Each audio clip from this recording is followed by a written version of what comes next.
Speaking of saving money, tomorrow marks the start of Financial Literacy Month, and we're taking a look at smart ways to invest and some mistakes to avoid. Yes. For example, creating a budget, trying to pay off those credit cards every month. For more on this, we are joined by Laura Adams, personal finance expert and spokesperson for Prosper Marketplace. Laura, thanks for coming in. Appreciate it. Thanks for having me. So I'm guessing if I can't afford the new Tesla, I probably shouldn't put that $1,000 down payment. I want to ask you about tax season because here we are in the midst of it, and I did get a bit of a refund, and I put it toward paying off credit card debt instead of into a savings.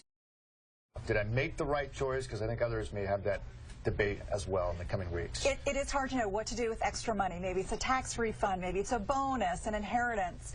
One smart thing that we want to do is to have an emergency savings fund. That's a huge mistake. People will go on and do other things with their money without really pulling back and keeping some for those emergencies. So I made a mistake. So if you have an emergency fund in place, Mike, you're fine. Too late. Your credit card will not give it back. I can assume that you do. I have a little one, yeah, but this would have been, that was my debate. I didn't know what to do. Well, and here's another debate I think a lot of people have is, if you have credit card debt, a lot of people have, racked up some credit card bills or maybe student loans. So should you get those paid off before you really start investing in your retirement, especially if you're on the younger side? It's a great question, and the answer is you need to do both. Okay. If you wait and all you do is pay off debt, you'll never save for retirement. You'll never get there. The earlier you start investing, the huge growths are going to come. That's only going to be available to you if you're investing early. If you wait, you're not going to get the benefit of compounding interest. So you've really got to do both, pay down debt and save for retirement. Do you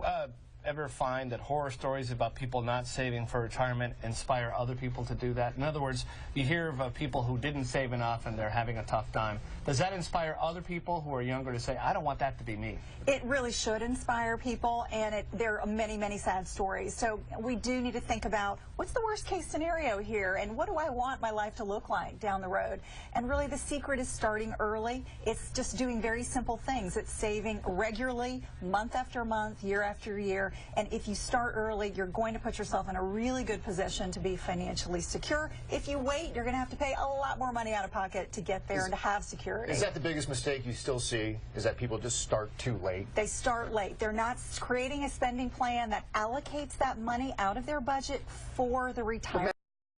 Yeah, because there are a lot of people, especially in the Bay Area, that are living paycheck by paycheck, especially in this region. And if you are living paycheck to paycheck, it's a terrible place to be, but there are two solutions. Okay. Earn more or cut expenses, or both. It's really a math equation there. I've heard a lot of people say you should live not within your means, but below your means. That's the way to have discretionary money so that you can set aside for retirement, for emergency funds, or for kids' education, all those financial goals that we want to achieve. And it's really important, I think. You also mentioned one of the biggest mistakes is not following your credit and your credit report. And I just refinanced my house, and it's unbelievable how picky the banks are. I mean, one little late payment on your Macy's credit card or something can just ding you. So what's the best way to keep track of that and to keep it as a good score? Yeah, it's really important. Consumers can use apps these days. There are some fantastic ones out there. I recommend Prosper Daily. This is a mobile app that allows you to look at your credit, stay on top of it. These are really easy ways to make sure that your credit is trending up over time. If it's not trending up, you want to make sure that there aren't errors on your report that you need to fix. That's the cause of a lot of problems.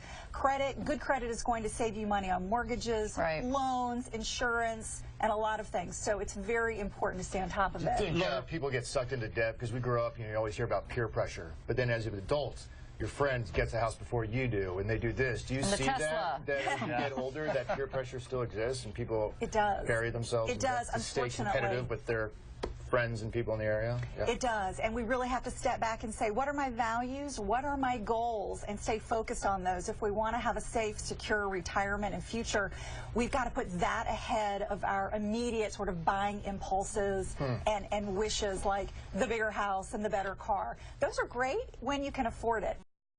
But when you can't, we really have to stay focused on priorities to stay happy and secure for the long term for us and our families. Laura Adams, personal finance expert, thanks for being here. Good luck with the podcast. I'm going to check it out. Thanks, Laura. Appreciate it. Coming up next on Mornings on 2, the 9, did El